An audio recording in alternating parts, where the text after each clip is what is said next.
Husna, 29, seorang ibu di Serdang, Sumatera Utara jadi tersangka atas kasus pembunuhan anaknya, A, yang baru berusia 23 bulan ayau 1 tahun 11 bulan.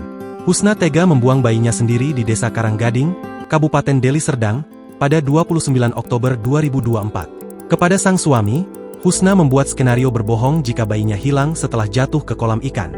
Di depan para tetangga, Husna akting menangis meraung-raung merasa kehilangan bayinya. Kebohongannya mulai terungkap ketika pelaku menjawab terbelit-belit, hingga sang suami mendesak berkata jujur.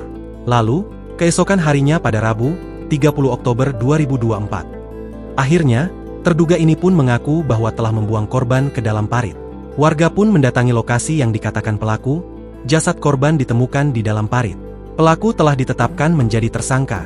Dia mengakui perbuatannya hingga korban meninggal dunia, ujar Kepala Polres Pelabuhan Belawan AKBP Janton Silaban dalam keterangan resmi yang diterima Kompas.com pada Senin, 4 November 2024. Janton menyatakan, Husna dikenakan pasal 76C Jungto pasal 80 ayat 3 Undang-Undang Nomor 23 Tahun 2004 tentang penghapusan kekerasan dalam rumah tangga. Untuk motif masih didalami, kata Janton. Adapun peristiwa tersebut terjadi pada Selasa, 29 Oktober 2024. Pagi itu, sekitar pukul 7 waktu Indonesia Barat, pelaku bertengkar dengan mertuanya yang menuduhnya membuang sampah di samping rumah kakak iparnya. Usai pertengkaran, Husna meninggalkan rumah mertuanya dan menuju kediaman bibinya. Dalam perjalanan, ia diantar oleh seorang pria yang tak dikenal. Setibanya di rumah sang bibi, Husna beristirahat bersama anaknya. Sekitar pukul 14 waktu Indonesia Barat, ia terbangun dan kembali teringat pertengkaran dengan mertuanya. Melihat di depan rumah bibinya terdapat kolam ikan, ia kemudian membuang anaknya.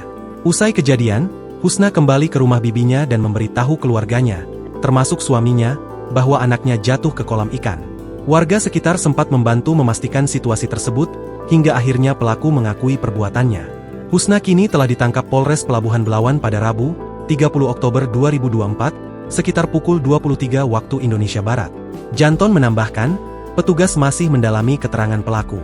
Sementara itu, jenazah korban telah dibawa ke RS Bayangkara Medan untuk proses autopsi.